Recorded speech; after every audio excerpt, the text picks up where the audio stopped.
of course, runs. Now, joining me now is retired U.S. Army Brigadier General Steve Anderson, and Samantha Vinograd is back with us. It's great to see you. Thank you for joining us. There's so much expertise at this table. I really appreciate it. Let me start with you. I mean, you have been a part of and overseen many military operations. When you read the detailed signal messages that were in the Atlantic this morning, what did you think of that information? It disgusted me. I mean, of course, the Secretary is splitting hairs over this term war plans. Okay, I worked in the war plans division of the Army staff for a couple of years, 30 years ago, and a war plan is like a 500-page detailed, written plan. But what was in there was top secret information, elements of a war plans. When you're talking about targets, when you're talking about weapons platforms, when you're talking about delivery times, you're talking about, target delivery times and then launch delivery times. And then most importantly, they had, which is being missed by a lot of people, the battle damage assessments that were in there. Now, I'm here to tell you, Jen, there are lives at risk right now because of what was in that strand, because we put people, we told the world that we have human intelligence. We watched this bad guy walk into an apartment building in his girlfriend's apartment. They know, the Houthis know that we have somebody on the ground that saw that.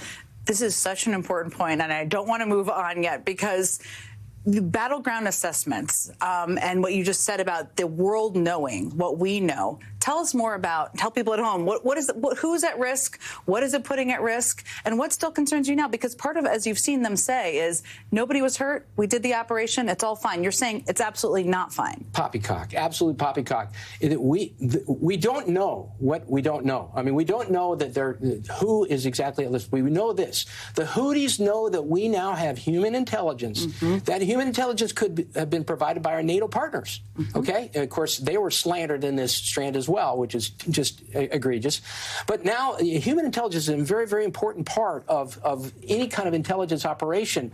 Now they know that there's somebody perhaps across the street in a hotel room with a set of binoculars, and they're down there breaking down doors right now trying to find these people. They might be being tortured right now as we speak. So for them to say, well, it's all good because the operation was a success, baloney. The operation is not over, and we may very well have compromised lives because of what was in this strand.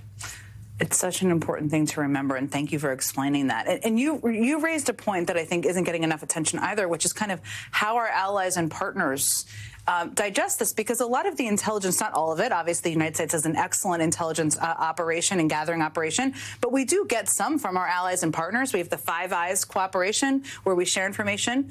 You've been a part of these meetings, where you've sat in these meetings. What do you think they're talking about in those capitals as they look at this reporting and how this type of information, we don't know where it came from, to your point, how this information is shared? We have the sources and methods issue that the general just articulated. It is very unlikely that a battleground assessment was conducted and provided without intelligence at some level of classification being integrated.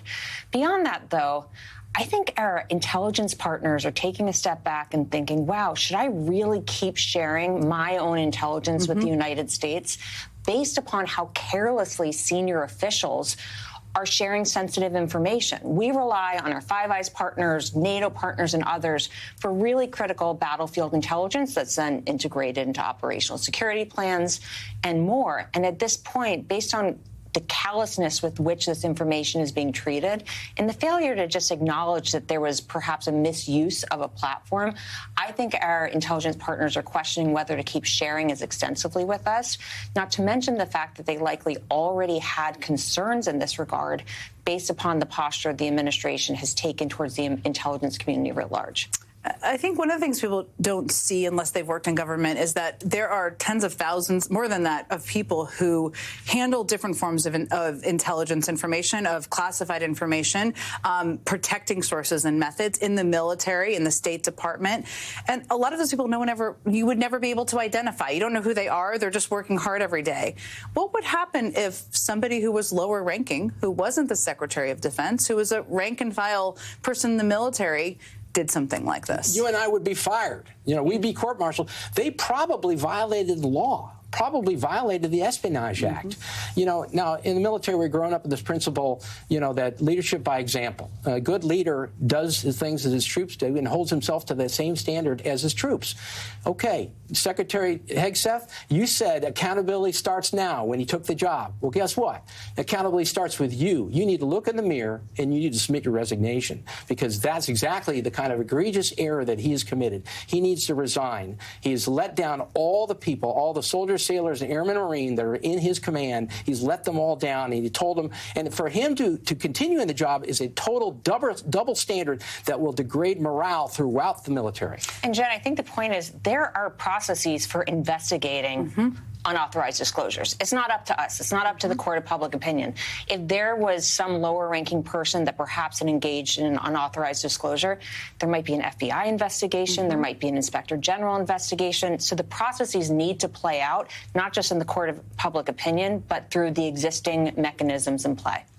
There's no question about that. And that's what we'd all like to see take place. And it's just a skeptical. I mean, are you skeptical that that is going to happen right now? No, I mean, absolutely skeptical. Yes, I mean, it's not going to happen. I mean, Trump, this is the Trump playbook. You know, he deny, delay, obfuscate, and then attack the source. I mean, you know, and never admit defeat, never admit you made a mistake. He's never done that. He doesn't accept the results of the 2020 election still, for crying out loud.